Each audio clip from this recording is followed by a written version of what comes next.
আসসালামু আলাইকুম রহমতুল্লাহি ওয়া বারাকাতুহু। ভাই আপনারা যারা আছেন এই ভিডিওটা বেশি বেশি কমেন্ট শেয়ার সাবস্ক্রাইব ফলো দিয়ে যাবেন ভাই। একটা সাবস্ক্রাইব ফলো করলে কিন্তু হাত ক্ষয়ে যাবে না ভাই।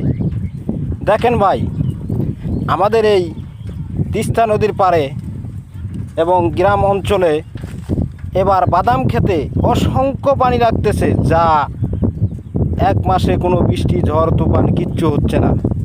আগে এইরকম দিনে আমরা একটি পানি দিলে এই বাদাম ওঠানো সম্ভব ছিল, আর এখন আমরা বর্তমানে আপনার একদিন বাদে বাদে পানি দিচ্ছি, এত তাপমাত্রা আর এত বৃষ্টি। আসসালামু আলাইকুম রহমতুল্লাহি ওয়া বারাকাতুহু। ভাই আপনারা যারা আছেন এই ভিডিওটা বেশি বেশি কমেন্ট শেয়ার সাবস্ক্রাইব ফলো দিয়ে যাবেন ভাই। একটা সাবস্ক্রাইব ফলো করলে কিন্তু হাত ক্ষয়ে যাবে না ভাই। দেখেন ভাই, আমাদের এই